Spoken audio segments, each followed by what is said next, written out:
You're not part of a church because you attend some meetings. You're part of a church because in the spirit realm, when they look at you, you're a unit. When you misbehave, you're a unit. When you do good, you're a unit. A blessing comes. It comes on the group. It's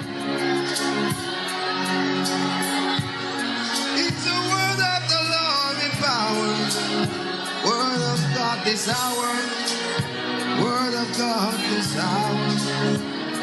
From the Father, the word of the power of God comes. You're not part of a church because you attend some meetings. You're part of a church because in the spirit realm, when they look at you, you're a unit. When you misbehave, you're a unit. When you do good, you're a unit. A blessing comes. It comes on the group.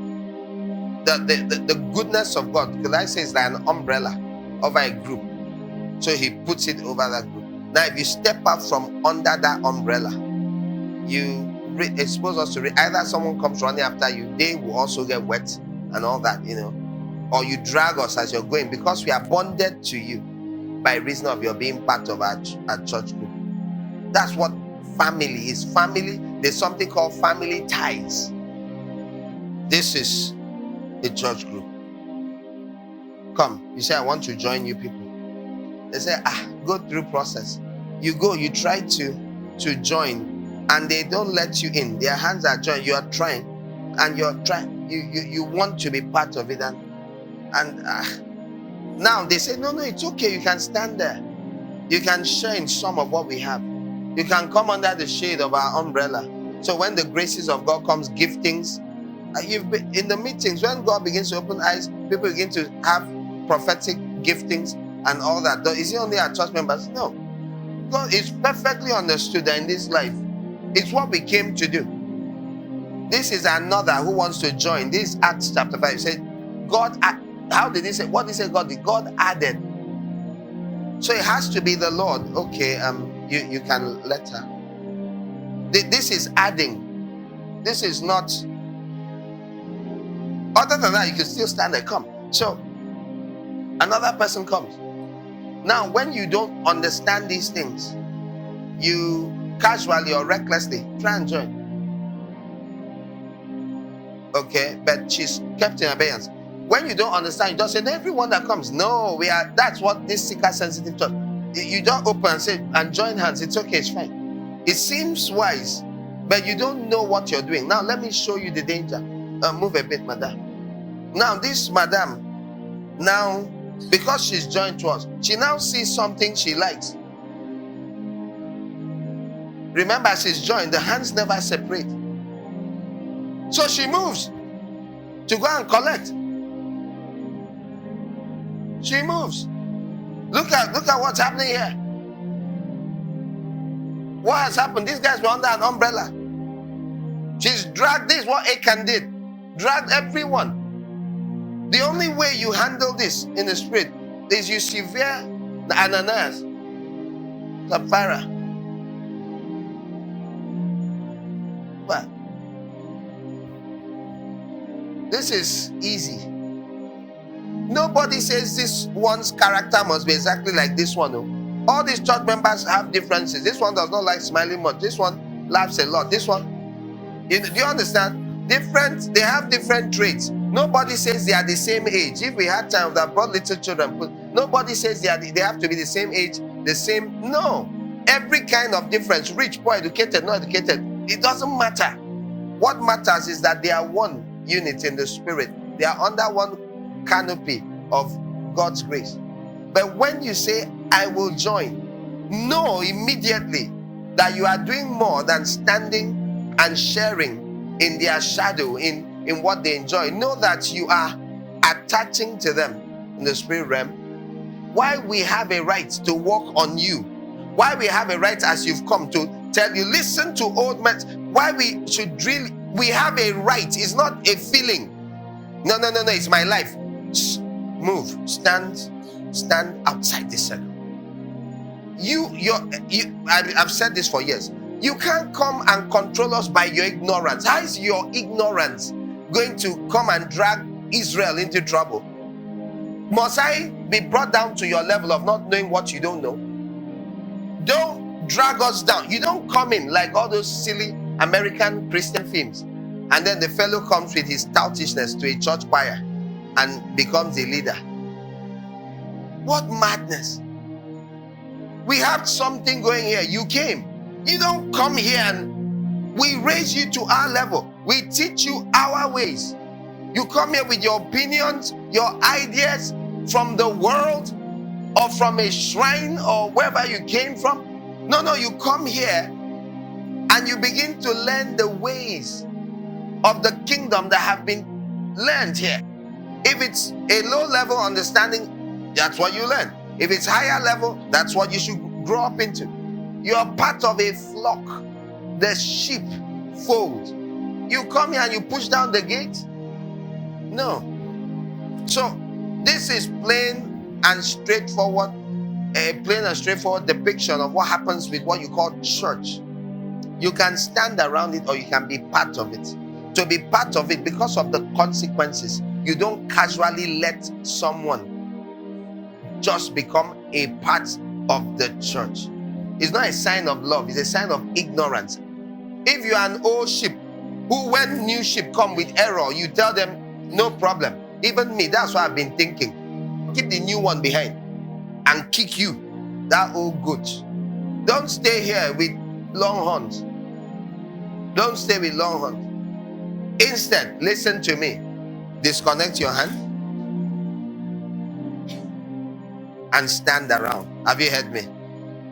There's nothing wrong with saying, sorry, I don't really want to be a member, but you guys are my extended fam. But if you insist on keeping hands joined, it's called the unity of the Spirit. It is found in the bond of what? Do you know what that means? Join hands. Let me show you what is not the bond of peace. Do you see this thing? Do you see this movement? Do you see this confusion? Do you see this agitation in this place? That's the opposite of the bond of peace. The bond of peace is when you're at peace with one another. Have you read and be at peace with one another? When you're at peace with one another, your hand, your holes are joined together. When you're not, when there's agitation, somebody is pulling away. What are they pulling away from? They are pulling away from the manner that is common to this group. They are pulling away from what is generally accepted. It is why you leave a church that thinks differently, utterly differently from what you believe. It's why you don't stay. That's why you leave it. Because you either have to be at peace with them or you pull away. And if you're at peace with those that, so why does Saul, who became Paul, not go on to be part of the church, the group he hung out with in Jerusalem? Why does he pull away and go away?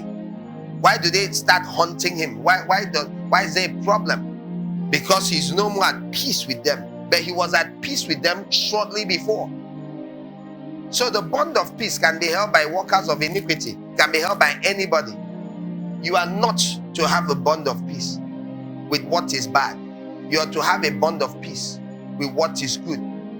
If you stop maintaining the bond of peace, do you know, by the way, in case you didn't get it, do you know what the bond of peace does? It creates what? Unity of the Spirit. What's the Spirit? Pneuma, breath. Picture the wind blowing.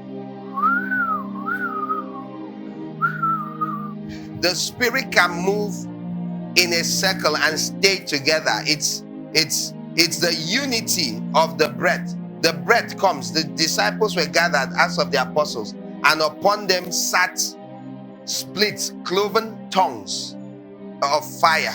It sat on them. All the believers were together in one accord and of one mind. They were there. As they were there, the Spirit was of one mind. Then the Spirit came. That story we heard that day. They were, Acts 2:1. When the day of Pentecost was fully come, they were all with one accord in one place. If they were not in one accord in one place, the Spirit couldn't come as one. The unity, the oneness of the Spirit. It is very wrong. Listen, I am not speaking about situations where you have not yet come to know something. You're part of the group. We are not talking about unity of knowledge. We are not talking about unity of the faith. That's for a mature church. The unity of faith, Ephesians 4. The unity of the faith is when we believe one thing perfectly. No. If Philippians 3 tells you that those who do not believe these same things, God will reveal it to you. These people can know different things. Because this one just came 1 year ago. This one came 5 years ago. This one has heard more, knows more, has had more things explained, has experienced more things. This one is newer, has known much less. It doesn't mean she's not in the unity of the Spirit. The unity of the breath of God, the willingness. When you gather and you are having a different mindset, you chose to maintain. It's not that you haven't heard. You make a choice to disagree with the direction that the general house is going. The breath at work within you is different.